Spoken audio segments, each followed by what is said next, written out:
Hello, my friends. Welcome back to the Conflict Counselor with yours truly, Chris Capocia, volunteer attorney mediator. In the Conflict Counselor, I share information and practical tips for avoiding common personal and business disputes. Tips which I've gleaned from mediating hundreds of court cases.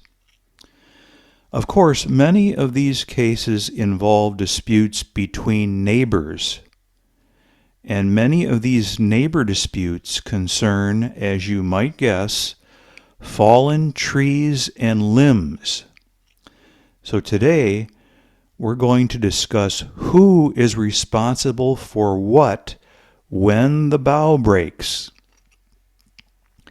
Now, you might reasonably assume that when a neighbor's tree or limb falls on your property, the neighbor is legally responsible for any damage and cleanup.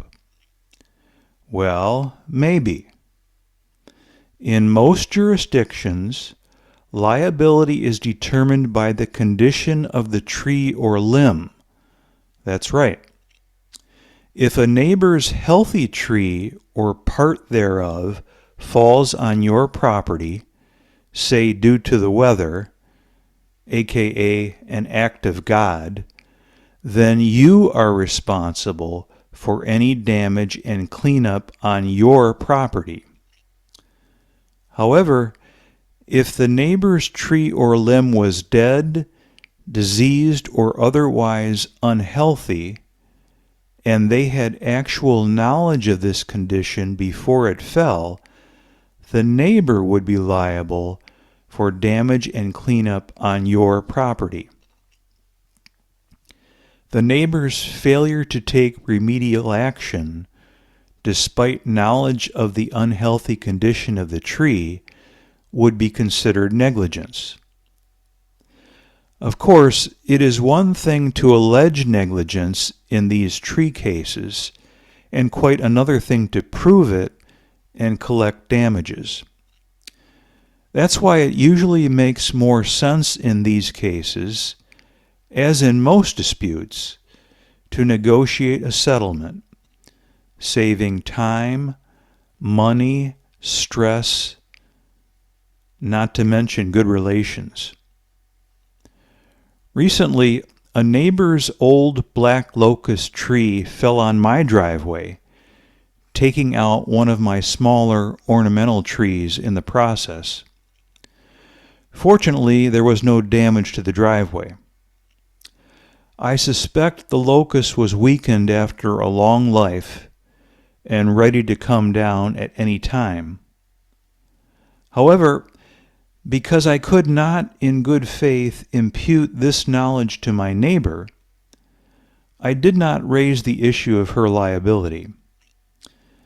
Instead, I suggested that we split the bill for the cleanup, and she graciously agreed. Moreover, in this situation, I felt that maintaining good relations with my neighbor was more important than insisting she pay for everything.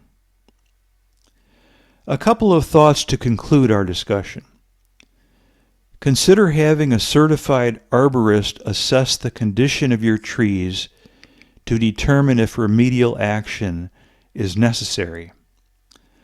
Far better to pay less for pruning or removal now versus paying much more when a fallen tree or limb causes property damage or personal injury.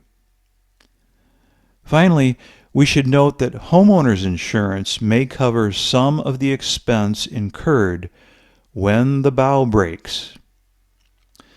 Thanks again for listening to the Conflict Counselor. We greatly appreciate your likes and follows. In the next episode, we're going to tell a true story of mistake and mercy, guaranteed to make you feel good. Stay tuned.